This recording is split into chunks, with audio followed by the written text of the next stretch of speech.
Hello guys, ಎಲ್ಲರಿಗೂ ಮತ್ತೆ ಸ್ವಾಗತ. ಇವತ್ತು ಯಾವ ಬಗ್ಗೆ ನೋಡ್ತಾ ಇದೀವಿ ಅಂದ್ರೆ ಡೆಡ್ ಪೂಲ್ ಅಂಡ್ ವೋಲ್ವರೈನ್. ಈ ಫಿಲಮ್ ಬಂದು 26 ಜುಲೈ ರಿಲೀಸ್ ಆಗಿದೆ.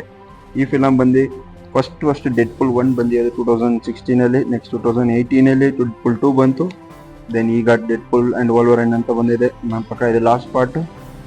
ಈ ಫಿಲಮ್ ಬಂದು ಒಂದು ಮಾರ್ವಲ್ ಸ್ಟೋರೀಸು, ಲೈಕ್ ಚಿಕ್ಕ ಮಕ್ಳಿಗೆ ಒಂದು marvel stories film action film ಮಾಡ್ಬೇಕಂದ್ರೆ ಪಕ್ಕ ವೀಕೆಂಡ್ ಅಲ್ಲಿ ಒಂದು ಮಸ್ತ್ ಎಂಟರ್ಟೈನ್ಮೆಂಟ್ ಅಂತೀನಿ. ಒಂದು ಆಕ್ಷನ್ ಮತ್ತೆ ಕಾಮಿಡಿ ಎರಡು ಕಂಬೈನ್ ಆಗಿರೋ ಫಿಲಮ್ ಇದೊಂದು. ಈ ಫಿಲಮ್ ಬಂದು IMDb ರೇಟಿಂಗ್ ಬಂದಿದೆ 8.2 ಇದೆ. ನೋಡಿ, ಚೆನ್ನಾಗಿದೆ, ಸಕ್ಸಸ್ಫುಲ್ ಆಗಿ ರನ್ ಇದೆ. ವೀಕೆಂಡ್ ಅಲ್ಲಿ ಮಸ್ತ್ ಎಂಟರ್ಟೈನ್ಮೆಂಟ್ ಅಂತೂ ಪಕ್ಕ ಅಂತೀವಿ. ಈ ಫಿಲಮ್ ಅಲ್ಲಿ ಒಂದ್ ಸ್ವಲ್ಪ ಆಕ್ಷನ್ ಸೀಕ್ವೆನ್ಸ್ ಜಾಸ್ತಿ ಇದೆ, ಕಾಮಿಡಿನು ಟೈಮಿಂಗ್ಸ್ ಚೆನ್ನಾಗಿದೆ, ನೋಡ್ಬೋದು. ಈ ಫಿಲಮ್ ಅಲ್ಲಿ ತುಂಬಾ ಏನಂದ್ರೆ ಮಾರ್ವಲ್ ಸ್ಟೋರಿ, ಲೈಕ್ ಈ ನಾವು ಕ್ಯಾಪ್ಟನ್ ಇದೆಲ್ಲ ನೋಡಿದ್ದು, ಕ್ಯಾಪ್ಟನ್ ಅಮೆರಿಕಾ ಆ ಥರ ಬೇಸ್ಡ್ ಒಂದು ಸ್ಟೋರಿ ಹೋಗಿದೆ. ನೋಡಿ, ಇಷ್ಟಪಡಿ. ಈ ವೀಕಲ್ಲಿ ಇಂದಲ್ಲಿ ಒಂದು ಮಸ್ತ್ ಎಂಟರ್ಟೈನ್ಮೆಂಟ್ ಅಂತೂ ಪಕ್ಕ ಅಂತೀವಿ.